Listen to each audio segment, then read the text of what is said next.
MSLI T V, رہنمائی بدلتی دنیا کے لیے۔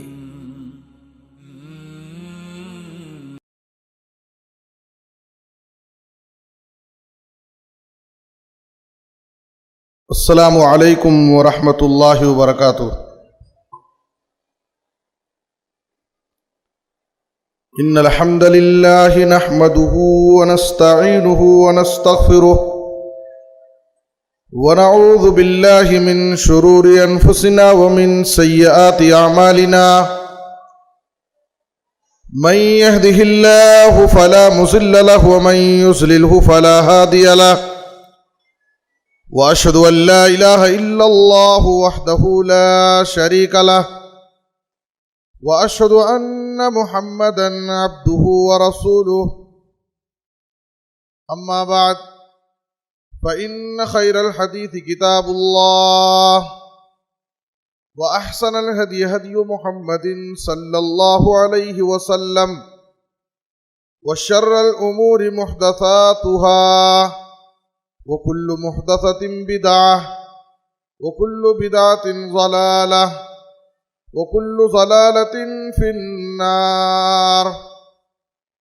أعوذ بالله من الشيطان الرجيم، بسم الله الرحمن الرحيم۔ اتل ما أوحي من الكتاب وأقم الصلاة إن الصلاة تنهى عن الفحشاء والمنكر ولذكر الله أكبر۔ سبحانك لا علم لنا إلا ما علمتنا إنك أنت العليم الحكيم۔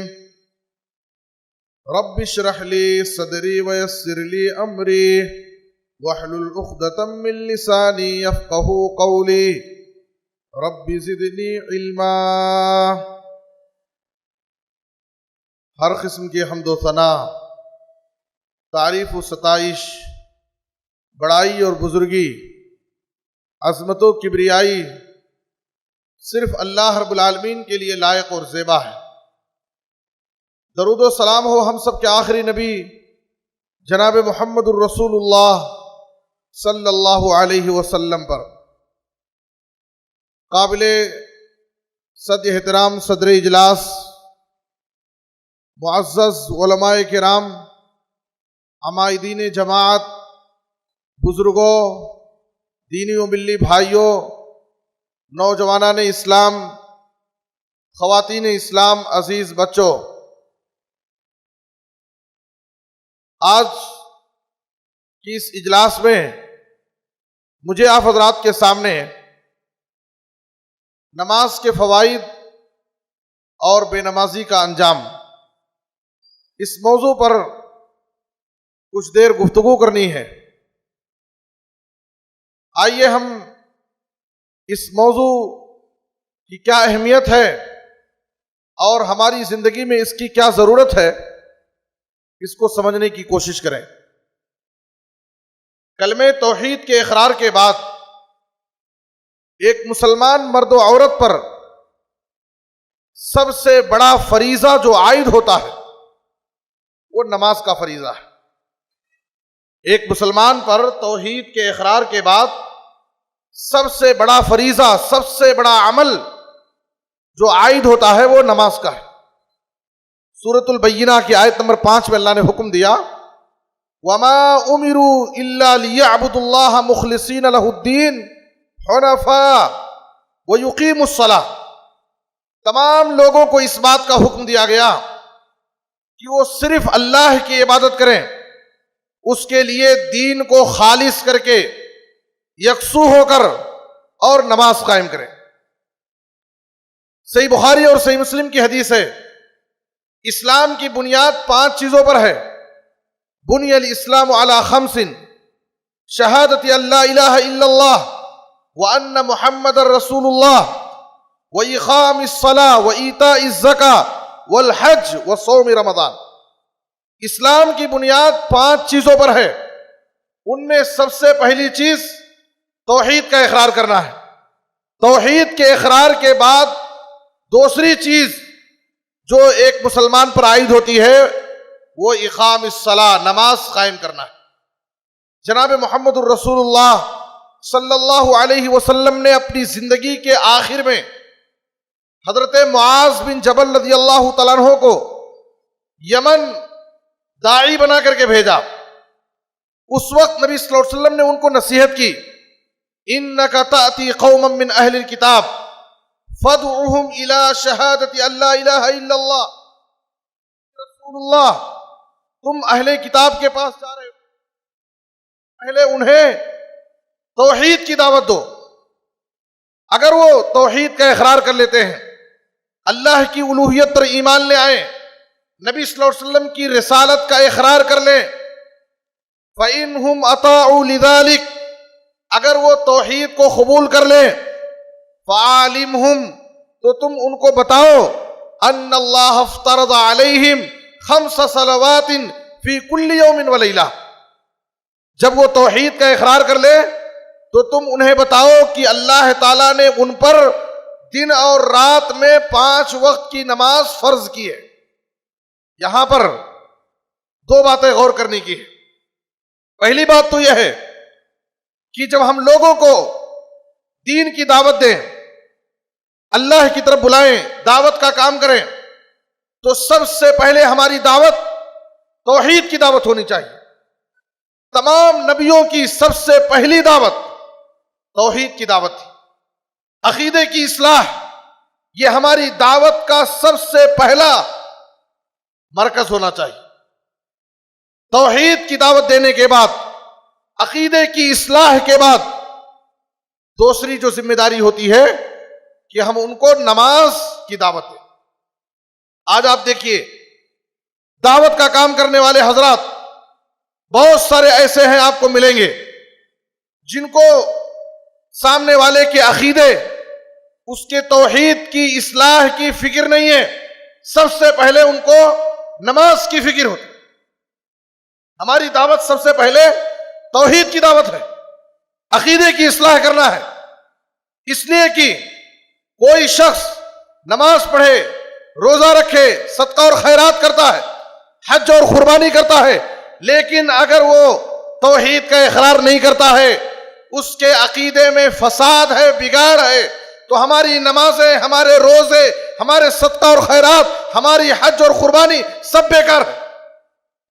تو اس لیے عقیدے کی اصلاح کے بعد، توحید کی دعوت کے بعد، نبی صلی اللہ علیہ وسلم نے کہا انہیں بتاؤ کہ ان پر دن اور رات میں 5 وقت کی نماز فرض ہے۔ یہاں ایک اور بات غور کرنا ہے، اسلام کے جو 5 ارکان ہیں، اسلام کے جو 5 ارکان ہیں، ان میں روزہ سال میں 1 مہینہ فرض ہے، رمضان کا روزہ، روزہ سال میں 1 مہینہ فرض ہے۔ زکوٰۃ مستطیع انسان پر جو طاقت رکھتا ہے، سال میں 1 مرتبہ زکوٰۃ نکالنا ہے۔ حج، اگر انسان کے پاس بیت اللہ جانے کی طاقت ہے، استطاعت ہے، تو زندگی میں 1 بار فرض ہے۔ آپ غور کیجئے، رمضان سال میں 1 مہینہ فرض ہے، زکوٰۃ روزہ سال میں رمضان کے مہینے کا فرض ہے، زکوٰۃ سال میں مستطیع پر 1 بار فرض ہے، حج زندگی میں 1 بار فرض ہے اگر طاقت ہے۔ لیکن نماز کا معاملہ ایسا ہے جو دن اور رات میں 5 وقت فرض، اور ہر حال میں اسے ادا کرنا ہے۔ انسان سفر میں ہے، حضر میں ہے، صحت مند ہے، بیمار ہے، امن کے ماحول میں ہے، خوف کے ماحول میں ہے، کسی بھی حالت میں ہے، کہیں بھی ہے، اس پر نماز فرض ہے، نماز ضروری ہے۔ صحیح بخاری کی حدیث میں ہے، عمران بن حسین رضی اللہ عنہ کہتے ہیں کہ مجھے بواسیر کی بیماری تھی، میں نے نبی صلی اللہ علیہ وسلم سے نماز کے بارے میں سوال کیا کہ میں کیسے نماز پڑھوں۔ آپ صلی اللہ علیہ وسلم نے کیا فرمایا؟ صحیح بخاری کی حدیث ہے، صلی قائما فإن لم تستطع فقائدا فإن لم تستطع فعلى جنب، کھڑے ہو کر کے نماز پڑھو، کھڑے ہو کر کے نماز پڑھنے کی طاقت نہیں ہے، بیٹھ کر نماز پڑھو، بیٹھ کر کے بھی اگر نماز پڑھنے کی طاقت نہیں ہے تو پہلو کے بل لیٹ کر کے نماز۔ معلوم کیا ہوا؟ کہ آدمی کے پاس جتنی طاقت ہے، جس حالت میں بھی ہے، اس پر نماز فرض ہے، کسی بھی حال میں نماز معاف نہیں ہے۔ دوسری بات یہ ہے کہ نماز یہ ایک مومن کی شان ہے، ایک سچے مومن کی علامت ہے۔ اگر واقعی ہم مومن ہیں، ایمان والے ہیں، اللہ اور آخرت کے دن پر ہمارا ایمان اور یقین ہے، ایک مسلمان، ایک مومن بندہ کبھی بھی کسی بھی حال میں نماز کو نہیں چھوڑ سکتا۔ اس کے نزدیک نماز کی بڑی اہمیت ہے، اس لیے کہ یہ نماز ایک مسلمان اور ایک کافر کے درمیان فرق کرنے والی عبادت۔ جناب محمد الرسول اللہ صلی اللہ علیہ وسلم نے فرمایا، بین الرجل وبین الشرک والکفر ترک الصلاۃ۔ ایک مسلمان اور ایک کافر کے درمیان فرق کرنے والی عبادت نماز۔ نماز کے ذریعے پہچانا جائے گا کہ کون مسلمان ہے اور کون کافر ہے۔ آپ صلی اللہ علیہ وسلم، صحیح مسلم کی حدیث ہے، جب کسی بستی پر حملہ کرنا چاہتے تھے، اچانک جا کر کے حملہ نہیں کرتے تھے، اس بستی کے قریب رات گزارتے تھے، اس کے بعد صبح اذان فجر کا انتظار کرتے تھے۔ اگر اس بستی سے فجر کی اذان کی آواز سنائی دیتی، امسکا فَإِن سَمِعَ أَذَانًا أَمْسَكَ وَإِلَّا أَغَارَ عَلَيْهِ۔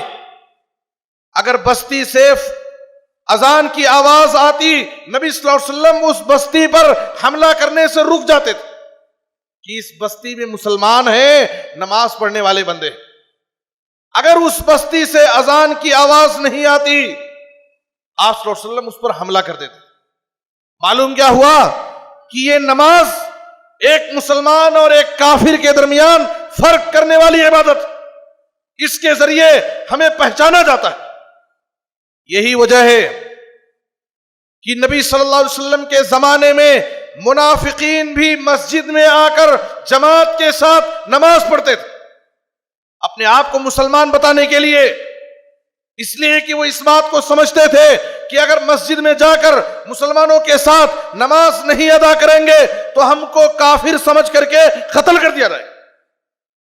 اس لیے نبی صلی اللہ علیہ وسلم کے زمانے میں منافق بھی مسجد میں آ کر نماز پڑھتے تھے۔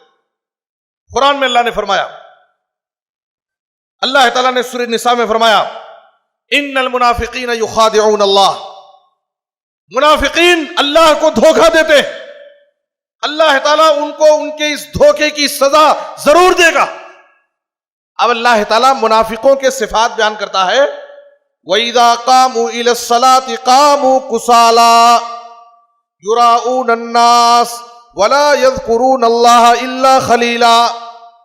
منافقین کی حالت کیا ہے، منافقوں کی صفت کیا ہے کہ جب یہ منافقین نماز میں کھڑے ہوتے ہیں تو بڑی سستی اور بیزاری سے نماز پڑھتے ہیں، بڑی سستی اور بیزاری سے نماز پڑھتے ہیں، نماز میں ان کا دل نہیں لگتا۔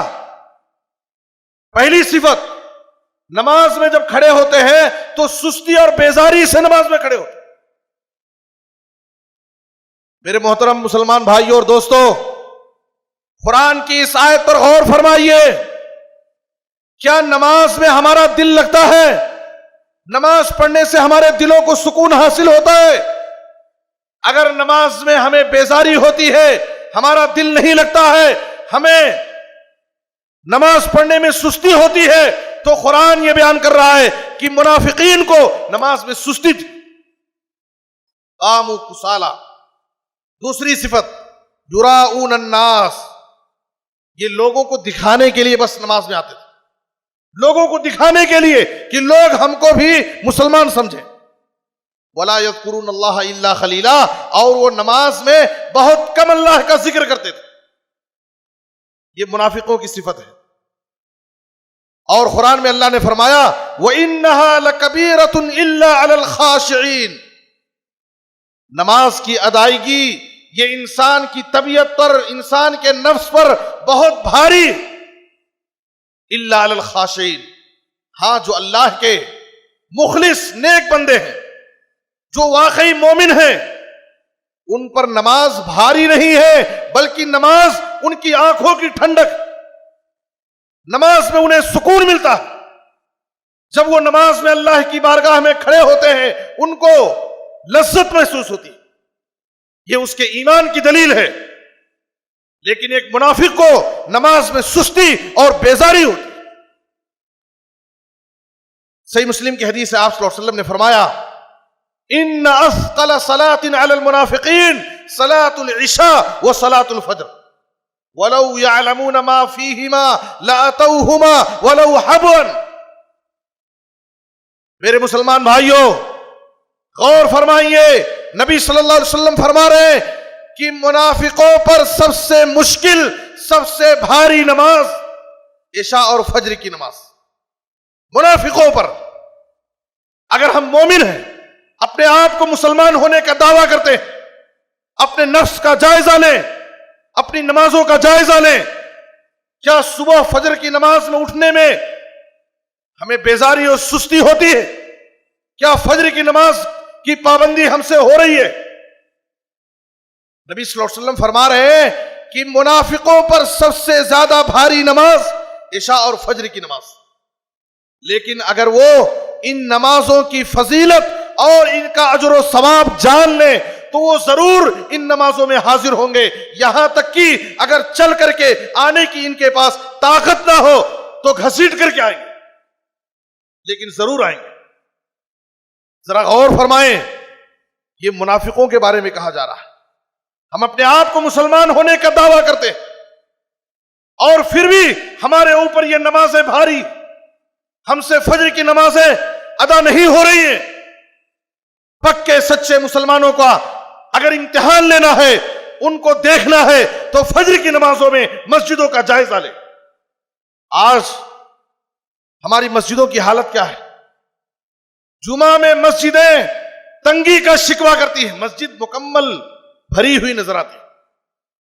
مسجد کے ذمہ داران مسجد کی توسیع کی فکر کرتے ہیں کہ جمعہ میں مسجد بھر جاتی ہے، لیکن دیگر نمازوں میں ہماری مسجدوں کا حال کیا ہے؟ اور اس میں فجر کی نماز میں ہماری مسجدوں کا حال کیا ہے؟ جائزہ لیں. یاد رکھیں کہ فجر کی نماز یہ ہمارے ایمان کا معیار ہے. واقعی اگر ہم مومن ہیں تو فجر کی نماز کی ادائیگی ہمارے لیے مشکل نہیں ہوگی. سنن نسائی کی روایت ہے، ابی بن کعب رضی اللہ تعالیٰ عنہ نے کہا ایک مرتبہ نبی صلی اللہ علیہ وسلم نے ہمیں فجر کی نماز پڑھائی.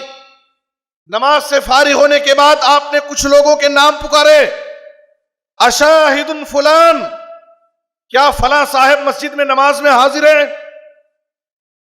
قالوا لا، صحابہ کرام نے کہا کہ نہیں، وہ مسجد میں نہیں ہے. آپ نے دوسرے کا نام لیا، اشاہد فلان، کیا فلاں صاحب مسجد میں نماز میں حاضر ہے؟ قالوا لا، لوگوں نے کہا کہ نہیں ہے. اس کے بعد نبی صلی اللہ علیہ وسلم نے یہ حدیث پیش کی، یاد رکھو عشاء اور فجر کی نماز منافقوں پر سب سے زیادہ بھاری. منافق پر اگر فجر کی نماز کی پابندی ہم سے مشکل ہو رہی ہے، فجر کی نماز میں اپنے نرم گرم بستروں کو چھوڑنا ہمارے لیے مشکل ہو رہا ہے، تو ہمیں اپنے ایمان کا، اپنے اعمال کا جائزہ لینا چاہیے کہ نبی صلی اللہ علیہ وسلم کی یہ حدیث ہم پر فٹ آ رہی ہے کہ منافقوں پر عشاء اور فجر کی نماز بہت بھاری ہے، بہت مشکل ہے اس کی پابندی کرنا.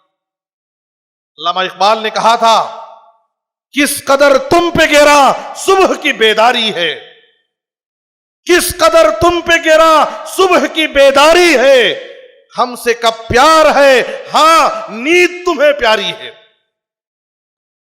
میرے بزرگوں اور دوستو، شاعر کہتا ہے، کچی تھی مسجدیں تو پکے تھے نمازی، کچی تھی مسجدیں تو پکے تھے نمازی. اب حال کیا ہے؟ پکی ہے مسجدیں تو کچے ہیں نمازی.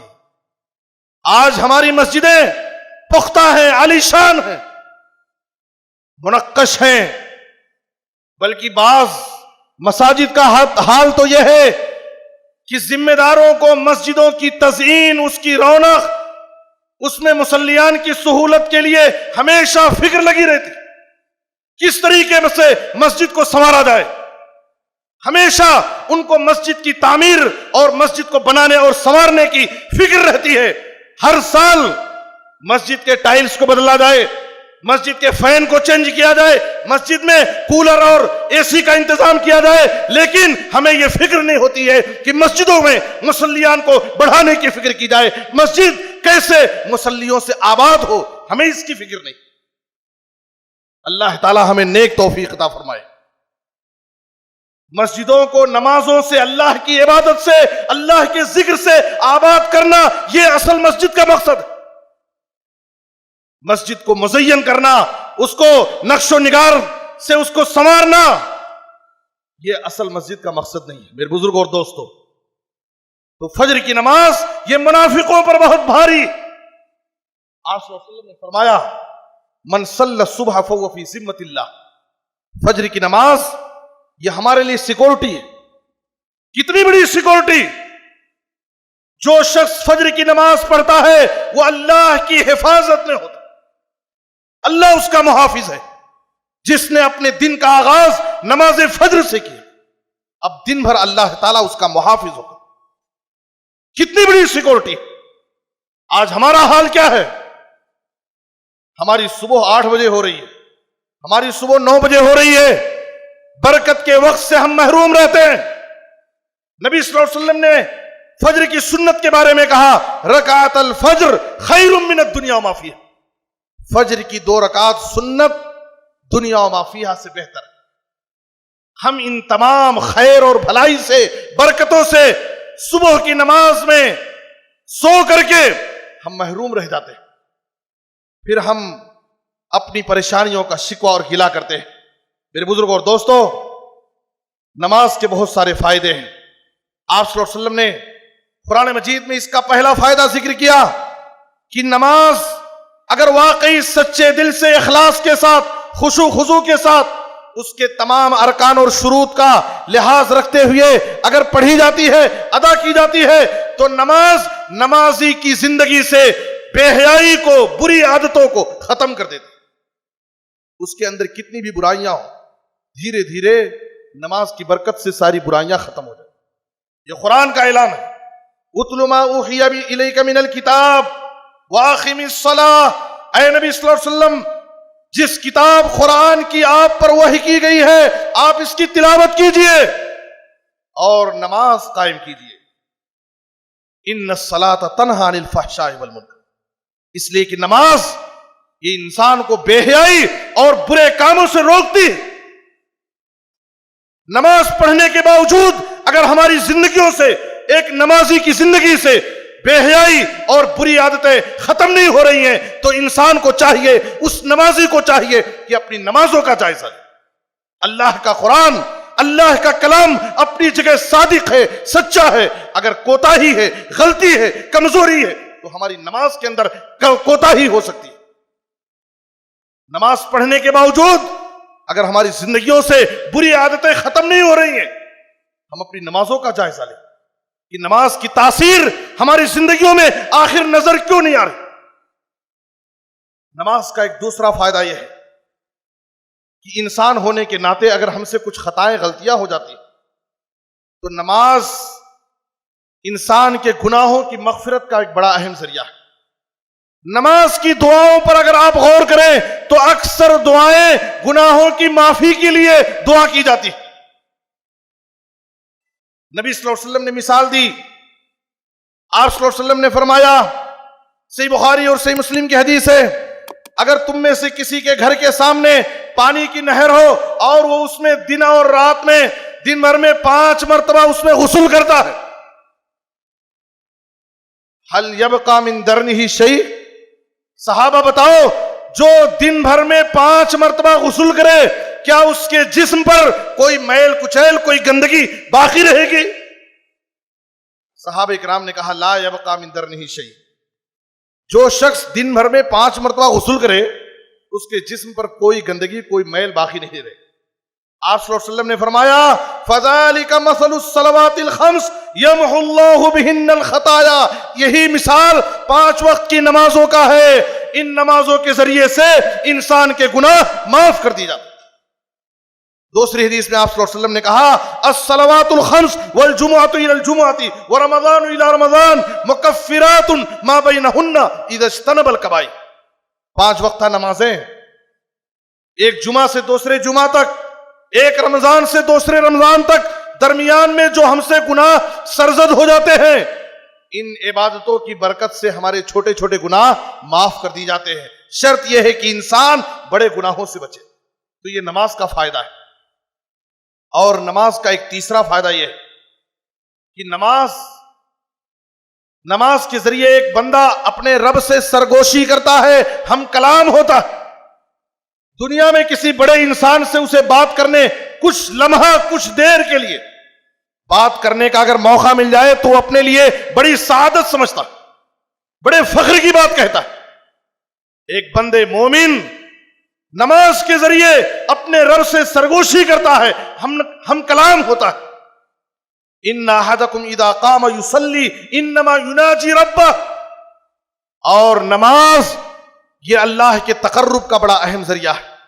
آپ صلی اللہ علیہ وسلم نے فرمایا اقرب ما یکون العبد من ربہ وهو ساجد. ایک بندہ سب سے زیادہ اپنے رب سے اس وقت قریب ہوتا ہے جب وہ سجدے کی حالت میں ہوتا. اور ایک چوتھا فائدہ یہ ہے کہ نماز یہ مصائب و مشکلات آفتوں اور بلاؤں سے حفاظت کا ذریعہ ہے. نماز اللہ نے قرآن میں فرمایا یا ایھا الذین آمنوا استعینوا بالصبر والصلاۃ. اے ایمان والو، نماز کے ذریعے اور صبر کے ذریعے تم اللہ سے مدد چاہو. ہماری زندگی میں آنے والی مشکلات پریشانیوں کا حل ہم نماز کے ذریعے ڈھونڈیں. نبی صلی اللہ علیہ وسلم کے بارے میں آتا ہے کان النبی صلی اللہ علیہ وسلم اذا حزبہ امر صلی یا بلال اقم الصلاۃ ارحنا بہا. آپ کی زندگی میں جب بھی کوئی مشکل موقع درپیش ہوتا، جب کوئی پریشانی کا موقع آتا، آپ صلی اللہ علیہ وسلم 2 رکعت نماز ادا کرتے. نماز کے ذریعے سے اللہ تعالیٰ آپ کی مشکل کو، آپ کی پریشانی کو ٹال دیتا تھا. مصائب و مشکلات سے حفاظت کا ایک بڑا اہم ذریعہ نماز. اور اخروی کامیابی، آخرت کی کامیابی کا ایک بڑا اہم ذریعہ نماز. قرآن مجید میں سورہ مومنون کی ابتدائی آیتیں پڑھیے. اللہ تعالیٰ کامیاب مومنوں کا تذکرہ کرتا ہے اور ان کے صفات بیان کیا ہے. 7 صفات ذکر کیا اللہ تعالیٰ نے. قد افلح المومنون الذین هم فی صلاتهم خاشعون. ان 7 صفات میں پہلی صفت نماز کی اور آخری صفت نماز کی. غور فرمائیں، کامیاب بندوں کے کامیاب مومنوں کے اللہ صفات بیان کر رہا ہے. ان میں پہلی صفت نماز اور آخری صفت نماز، اور اس پر جنت الفردوس کی بشارت دی. جنت الفردوس اولئک هم الوارثون الذین یرثون الفردوس هم فیہا خالدون. سورہ معارج میں آپ دیکھیے اللہ تعالیٰ نے اپنے مومن بندوں کی صفات ذکر کی ہیں، 9 صفات. ان 9 صفات میں بھی پہلی صفت نماز اور آخری صفت نماز. اور اس کے بعد اللہ تعالیٰ نے کہا اولئک فی جنات مکرمون. یہ وہ بندے ہیں جو بڑی عزت و تکریم کے ساتھ ان کو جنت میں داخل کیا جائے گا. تو اخروی کامیابی کا ایک بڑا اہم ذریعہ یہ نماز ہے. جو لوگ اپنی زندگی میں نمازوں کی پابندی کرتے ہیں اور نماز میں سستی اور غفلت سے بچتے ہیں، ایسے لوگ آخرت میں کامیاب ہوں گے. اور ترمذی کی مشہور حدیث ہے، نبی صلی اللہ علیہ وسلم نے فرمایا ان اول ما يحاسب به العبد يوم القيامه من عمله صلاته. قیامت کے دن سب سے پہلے بندے سے اس کے اعمال میں جس عمل کا حساب لیا جائے گا اس کی نماز کے بارے میں پہلا حساب ہوگا. اس کے بعد آپ صلی اللہ علیہ وسلم نے کیا فرمایا فَإِن صَلَحَتْ فَقَدْ أَفْلَحَ وَأَنْجَحَ وَإِن فَسَدَتْ فَقَدْ خَابَ وَخَسِرَ. اگر اس پہلے حساب میں، نماز کے حساب میں وہ کامیاب ہو گیا تو سمجھیے کہ کامیاب ہو گیا. اگر پہلے حساب میں، نماز میں وہ ناکام ہو گیا تو سمجھیے کہ وہ ناکام ہے اور خسارے میں پڑ گیا. ہم اسے معمولی سمجھتے ہیں، یہ ہماری آخرت کی کامیابی کا ایک بڑا اہم ذریعہ ہے. اور قیامت کے دن کا تصور کریں، اس دن کی سختی کا عالم کیا ہوگا، رب کے غضب اور جلال کا عالم کیا ہوگا. رب کے سامنے ہم تنے تنہا کھڑے ہوں گے. ہم سے ہمارے اعمال میں سب سے پہلا عمل نماز کے بارے میں حساب ہوگا. میرے بزرگوں اور دوستوں، آئیے ہم دیکھیں آخرت میں بے نمازیوں کا انجام کیا ہوگا. آخرت میں بے نمازیوں کا انجام سورہ مدثر میں اللہ تعالیٰ نے جنتیوں اور جہنمیوں کا مکالمہ ذکر کیا ہے. فی جنات یتساءلون عن المجرمین ما سلککم فی سقر قالوا لم نک من المصلین. جنتی جہنمیوں سے سوال کریں گے، کس چیز نے تمہیں جہنم میں ڈال دیا، تمہارا قصور کیا تھا، تمہارا جرم کیا تھا. جہنمی سب سے پہلا سبب بیان کریں گے، لم نک من المصلین، ہم نمازیوں میں سے نہیں تھے، نماز کی پابندی ہم نہیں کرتے تھے. جہنم میں جانے کا پہلا سبب جہنمی بیان کریں گے، لم نک من المصلین، ہم نمازیوں میں سے نہیں تھے.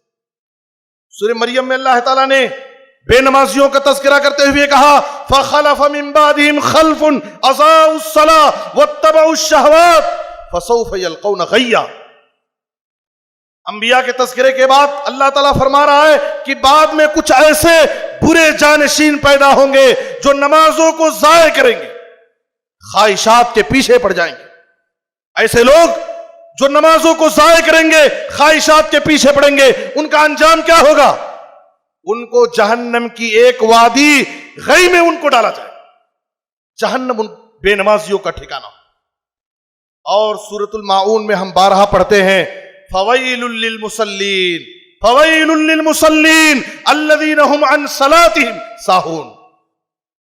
ویل ہے، ہلاکت ہے، بربادی، جہنم کی وادی مصلیوں کے لیے. کون سے مصلی؟ جو نمازوں میں سستی اور غفلت برتتے، وقت کی پابندی نہیں کرتے، نمازوں کی حفاظت نہیں کرتے، ٹائم بے ٹائم پڑھتے ہیں، اپنی مرضی کے مطابق پڑھتے ہیں، اپنی منمانی جیسے دل میں آئے ویسا پڑھ لیے. یہاں دیکھیے، نماز نہ پڑھنے والوں کے لیے ویل نہیں ہے، نمازیوں کے لیے، مصلیوں کے لیے ویل ہے. اس کا واضح پیغام یہ ہے کہ نماز پڑھ لینا یہ کمال کی بات نہیں ہے. نماز کو اس کے آداب اور شروط کے ساتھ پڑھنا، نبی کے طریقے کے مطابق پڑھنا، نبوی نماز پڑھنا، یہ اصل کمال کی بات ہے. ورنہ قیامت کے دن مصلیوں کے لیے بھی ویل کی دھمکی دی گئی. بہت سارے لوگوں کو یہ غلط فہمی رہتی ہے کہ ہمیں جتنا آتا ہے اتنا نماز پڑھ لیتے ہیں، جیسے آتا ہے، جتنی توفیق ملتی ہے نماز پڑھ لیتے ہیں. میرے بزرگوں اور دوستو، یہ عذر ہمارا کافی نہیں ہے. صحیح بخاری کی حدیث ہے، نبی صلی اللہ علیہ وسلم مسجد کے کنارے بیٹھے ہیں، مسجد کے ایک کونے میں نبی صلی اللہ علیہ وسلم بیٹھے ہوئے ہیں.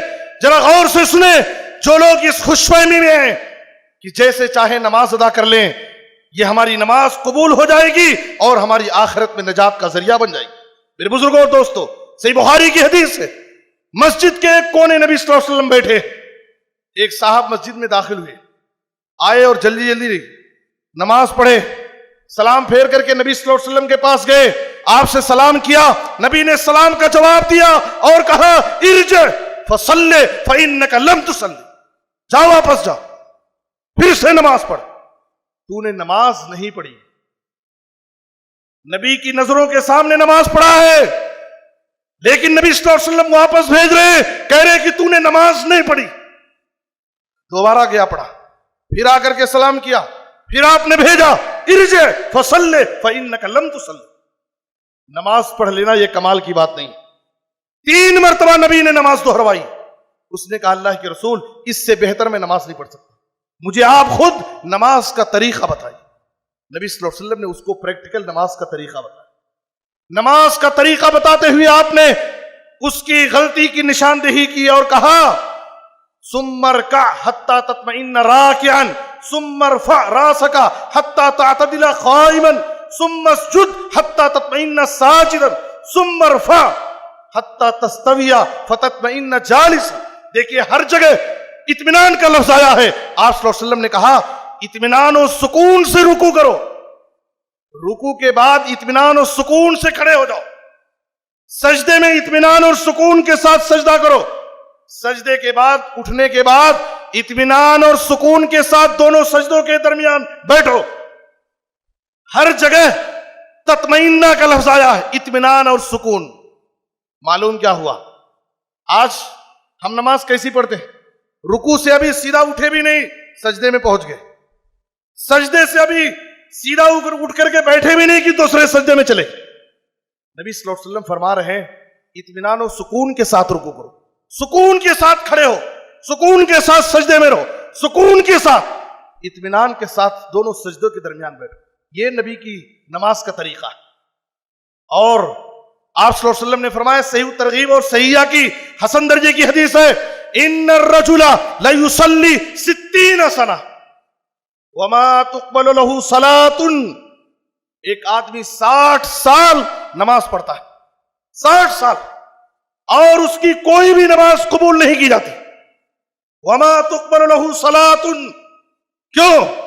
لعلہ یتم الرکوع ولا یتم السجود, ویتم السجود ولا یتم الرکوع.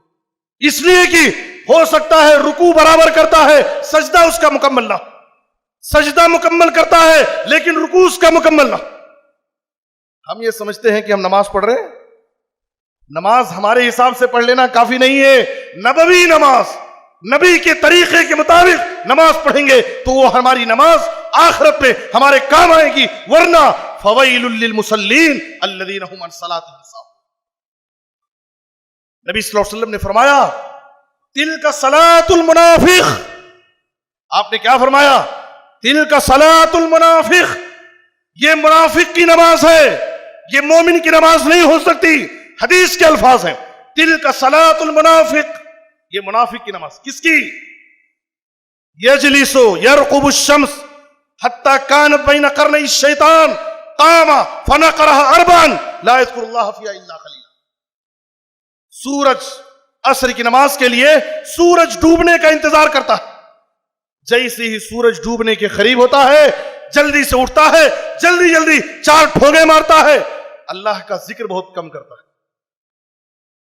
ایسی نماز پڑھنے والوں کو نبی صلی اللہ علیہ وسلم کیا فرما رہے ہیں؟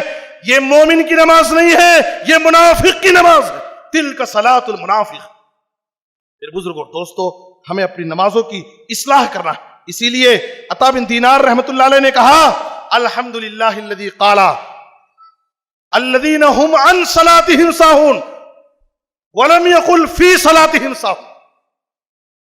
میرے بزرگوں اور دوستو, نبی صلی اللہ علیہ وسلم کو اور صحابہ کو نماز کی کیسی فکر تھی؟ آئیے ہم ایک جھلک دیکھتے ہیں.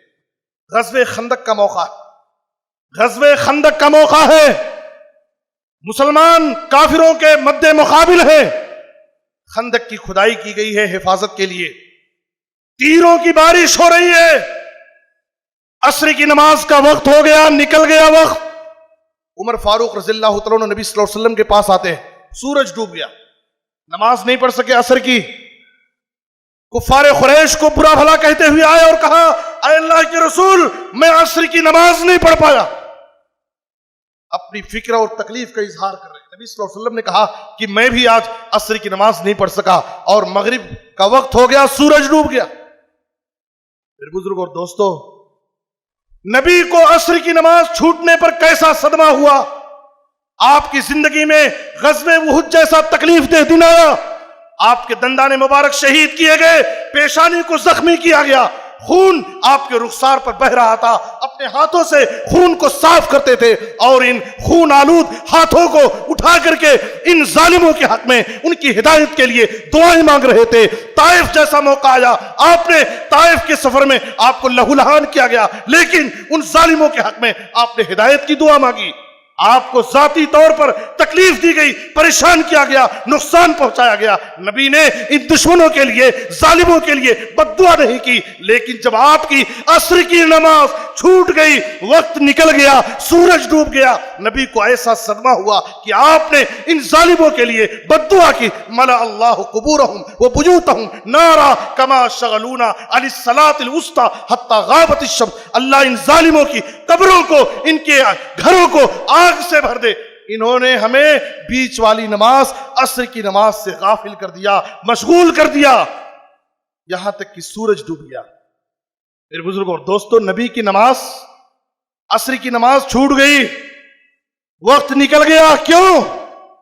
اللہ کی راہ میں ہیں، دشمن کے مقابل میں ہیں، عذر ہے، بہانہ ہے۔ آج ہم بھی نمازوں کو چھوڑتے ہیں، کیسے بہانے؟ سفر سے آئے ہیں، کیا کی بڑی تھکان ہے، آرام نہیں ہے، سر درد ہے، ٹی وی دیکھ رہے ہیں، کرکٹ دیکھ رہے ہیں، کاروبار میں بزی ہیں، چھوٹے چھوٹے بہانے لے کر کے نمازوں کو ضائع کر دیتے۔ نبی صلی اللہ علیہ وسلم نے تسلی نہیں لی کہ ہم تو اللہ کی راہ میں ہیں، دشمن کے مقابل میں ہیں، نماز کا وقت ہو گیا، کوئی بات نہیں۔ آپ کو فکر ہوئی اس لیے کہ ان الصلاۃ کانت علی المؤمنین کتاب موقوتا، نماز مومنوں پر وقت مقررہ پر فرض کی گئی۔ اور ایک مومن، اس کی زندگی میں کیسا بھی کاروبار ہو، بزنس ہو، کتنی بڑی سے بڑی مصروفیت ہو، لیکن اس کی مصروفیت، اس کا کاروبار، اس کی تجارت اسے اللہ کے ذکر سے، نماز سے کبھی بھی غافل نہیں کر سکتا۔ اللہ تعالیٰ سورہ نور میں مومنوں کی صفت بیان کرتے ہوئے فرماتا ہے، رجال لا تلہیہم تجارت ولا بیع عن ذکر اللہ واقام الصلاۃ وایتاء الزکاۃ۔ کچھ اللہ والے ایسے ہیں جن کو ان کی تجارت، ان کا کاروبار کبھی بھی اللہ کے ذکر سے، نماز قائم کرنے سے اور زکوٰۃ دینے سے غافل نہیں کرتے۔ ایسی تجارت، ایسا کاروبار، ایسی ملازمت، ایسی تعلیم ہمارے لیے باعث فتنہ ہے، باعث خسارہ ہے، جس کے پیچھے پڑ کر کے ہم اللہ کی عبادت سے غافل ہو جائیں، نماز کی پابندی نہ کر سکیں۔ ایسی ملازمت، ایسی تعلیم، ایسا کاروبار ہمارے لیے باعث فتنہ ہے، باعث خسارہ ہے، اگر اس کے پیچھے پڑ کر کے ہمیں نماز کی پابندی نہیں کر سکتے۔ اللہ نے سورہ منافقون میں فرمایا، یا ایھا الذین آمنوا لا تلہکم اموالکم ولا اولادکم عن ذکر اللہ ومن یفعل ذلک فاولئک هم الخاسرون۔ نبی صلی اللہ علیہ وسلم مرض الموت میں، وفات سے 4 دن پہلے، جمعرات کا دن ہے، مغرب کی نماز تک نبی صلی اللہ علیہ وسلم تمام نمازیں خود پڑھا رہے تھے۔ آپ نے آخری نماز صحابہ کرام کو مرض الموت میں مغرب کی نماز پڑھائی اور اس میں سورہ مرسلات کی تلاوت کی۔ عشاء کی نماز کے وقت آپ کی تکلیف بڑھتی جا رہی ہے، نماز کے لیے اٹھنا چاہتے ہیں، بے ہوشی طاری ہو جاتی ہے۔ جیسے ہی ہوش آتا ہے، آپ کی زبان پر ایک ہی لفظ، اصل الناس، کیا لوگوں نے عشاء کی نماز پڑھ لی؟ صحابہ کہتے لا وہم ینتظرونک یا رسول اللہ، اے اللہ کے رسول، صحابہ کرام آپ کے انتظار میں ہیں کہ آپ آئیں گے، نماز پڑھائیں گے۔ وہ آپ کی اقتداء میں نماز پڑھتے، پھر بے ہوش ہو جاتے۔ ہوش آتا سب سے پہلے یہی سوال کرتے، اصل الناس، کیا لوگوں نے نماز پڑھ لی؟ صحابہ کہتے لا وہم ینتظرونک یا رسول اللہ، اے اللہ کے رسول، صحابہ آپ کے انتظار میں۔ جب آپ کو یہ محسوس ہوا کہ اب میں جا کر نماز نہیں پڑھا سکتا، نبی صلی اللہ علیہ وسلم نے کہا، مروا ابا بکر فلیصلی بالناس، ابو بکر صدیق رضی اللہ عنہ سے کہو کہ وہ لوگوں کو نماز پڑھا دے۔ اب عشاء کی نماز سے نبی صلی اللہ علیہ وسلم کے مرض الموت میں ابو بکر صدیق رضی اللہ عنہ کی امامت شروع ہوتی ہے، اور آپ کے حیات طیبہ میں ابو بکر صدیق رضی اللہ عنہ نے کل 17 نمازیں پڑھی۔ آپ بالکل وفات کے قریب ہیں۔ اپنی امت کو آپ نے سب سے آخری پیغام جو دیا، اپنی امت کو جو آخری وصیت کی، الصلاۃ الصلاۃ وما ملکت ایمانکم، اے لوگو نماز کی فکر کرو، نماز کی فکر کرو، کبھی بھی کسی حال میں نماز مت چھوڑو، اور اپنے ماتحتوں، اپنے خادموں کا خیال رکھو۔ یہ آپ کی آخری وصیت تھی اپنی امت کے نام۔ ہمیں خود نماز پڑھنا ہے اور اپنے اہل و عیال کو بھی نماز کی دعوت دینا ہے۔ صرف ہمارا نماز پڑھ لینا کافی نہیں ہے، ہم خود نماز پڑھیں، نماز کی پابندی کریں، اور اپنے بیوی بچوں کو بھی نماز کی دعوت دیں۔ اللہ نبی صلی اللہ علیہ وسلم کو خطاب کر کے فرماتا ہے، وَأْمُرْ أَهْلَكَ بِالصَّلَاةِ وَاسْتَبِرْ عَلَيْهَا لَا نَسْأَلُكَ رِزْقًا نَحْنُ نَرْزُقُكَ۔ آپ اپنے اہل و عیال کو نماز کا حکم دیں اور اس پر جمے رہیں، ہم آپ سے روزی نہیں مانگتے۔ حافظ ابن کثیر اپنی تفسیر میں لکھتے ہیں کہ اللہ تعالیٰ اپنے نبی کو نماز کا حکم دینے کے بعد روزی کا تذکرہ کیا ہے۔ فرماتے ہیں اس کا مطلب کیا ہے؟ اذا اقمت الصلاۃ اتاک الرزق من حیث لا تحتسب، اگر تم واقعی نماز کی پابندی کرو تمہارے پاس روزی ایسی جگہ سے آئے گی کہ تم تصور نہیں کر سکتے۔ آج ہمارا حال کیا ہے؟ روزی کے پیچھے پڑ کر، تجارت اور کاروبار کے پیچھے پڑ کر کے ہم نمازوں کو ضائع کر دیتے ہیں، جبکہ اللہ نماز کا حکم دے کر کے ہم کو روزی کا وعدہ کر رہا۔ تم نماز کی پابندی کرو، تمہارے پاس روزی ایسی جگہ سے آئے گی تم سوچ نہیں سکتے۔ الصلاۃ مفتاح للرزق، علماء نے لکھا ہے کہ نماز یہ روزی رزق کی کنجی ہے، رزق کا ایک بڑا اہم دروازہ ہے۔ نبی صلی اللہ علیہ وسلم نے حدیث میں فرمایا، ابو داؤد کی حدیث ہے، مروا اولادکم بالصلاۃ وهم ابناء 7 سنین واضربوهم علیہا وهم ابناء 10 وفرقوا بینہم فی المضاجع۔ جب تمہارے بچے 7 سال کے ہو جائیں تو تم انہیں نماز کا حکم دو، جب 10 سال کے ہو جائیں نماز میں سستی کرنے پر تم ان کو سزائیں دو، مارو۔ کتنے ماں باپ ہیں ہم اپنے بچوں کو مارے ہوں گے، اپنے بچوں پر غصے کا اظہار کیے ہوں گے؟ کیوں؟ بچہ ٹیوشن پڑھنے نہیں گیا، ہم نے غصے کا اظہار کیا۔ بچہ ایگزام میں فیل ہو گیا، ہم نے اس کو سزا دی ہے۔ لیکن کتنے ایسے غیرت مند ماں باپ ہیں جنہوں نے اپنے بچوں کو نماز چھوڑنے پر ان کو سزا دی۔ ہم آخر کیا سزا دیں گے؟ ہم خود نماز کے پابند رہیں، ہم اپنے بچوں کو نماز کی تعلیم کیسے دیں گے؟ آج ہمارا طریقہ کیا، ہمارا مزاج کیا ہے؟ ہم اپنے بچوں کو یہ کہہ کر کے سلاتے ہیں، بیٹے جلدی سو جاؤ صبح اسکول جانا ہے، بیٹے جلدی سو جاؤ صبح ٹیوشن جانا ہے، بیٹے جلدی سو جاؤ صبح گاؤں جانا ہے۔ یہ ہماری سوچ اور فکر ہے۔ ہم اپنے بچوں کو یہ کہہ کر کے جلدی نہیں سلاتے کہ بیٹے جلدی سو جاؤ صبح فجر کی نماز میں اٹھنا ہے۔ ہماری سوچ، ہماری فکر دنیا دارانہ ہے۔ دنیا کے لیے ہم جیتے ہیں اور دنیا کی ہم سوچتے اور فکر کرتے ہیں۔ ایک خاتون نے ایک عالم کے پاس آ کر کے اپنے بیٹے کی شکایت کی کہ میں اپنے بچے کو نماز کے لیے اٹھاتی ہوں لیکن میرا بچہ نماز کے لیے نہیں اٹھتا، میں اس پر رحم کر کے اسے چھوڑ دیتی ہوں۔ عالم نے اس سے کہا، اے ماں، اللہ نہ کرے اگر تیرے گھر میں آگ لگ جائے اور تیرا بچہ گھر کے کسی کونے میں سویا پڑا ہے، ایسے وقت میں تو کیا کرے گی؟ اس خاتون نے کہا کہ میں کسی طرح سے اپنے گھر میں داخل ہوں گی، بچے کو اٹھاؤں گی، اگر بچہ نہیں اٹھے گا زبردستی اس کو گود میں لے کر اس کو گھر میں سے جلدی نکل بھاگنے کی کوشش کروں گی۔ امام نے کہا، عالم وقت نے کہا، اپنے بچے کو دنیا کی آگ سے بچانے کے لیے تمہیں اتنی فکر اور جہنم کی آگ سے بچانے کی تمہیں کوئی فکر۔ دنیا کی آگ سے بچانے کے لیے بچہ اگر نہیں اٹھتا ہے زبردستی گود میں لے کر کے تم گھر سے بھاگو گی، اور وہی بچہ اگر فجر کی نماز کے لیے نہیں اٹھتا ہے تو اس پر رحم کر کے تم اس کو سوتے ہوئے چھوڑ دیتی ہو۔ جہنم کی آگ کی کوئی فکر نہیں ہے۔ میرے بزرگوں اور دوستو، ہمیں چاہیے کہ نماز کے معاملے میں ہم کبھی بھی سستی اور کوتاہی نہ کریں۔ کہیں بھی ہمیں سفر میں ہیں، حضر میں ہیں، حالت صحت میں ہیں، بیماری میں ہیں، حالت امن میں ہے، خوف کی حالت میں، ہم نماز وقت پر ادا کریں، وقت پر نماز ادا کریں، جماعت کے ساتھ نماز پڑھیں، اور یاد رکھیں وقت پر جو نماز نہیں ادا کی جاتی اس نماز کو شریعت کی نظر میں مردہ نماز کہا گیا، یمیتون الصلاۃ۔ بعد میں کچھ ایسے عمرہ آئیں گے جو نماز کو مردہ کر کے پڑھیں گے۔ نماز کو مردہ کر کے پڑھنے کا مطلب کیا ہے؟ کہ اس نماز کو اس کے وقت پر نہ پڑھنا، بغیر عذر شرعی کے اس کو اول وقت سے نکال کر کے بعد میں پڑھنا۔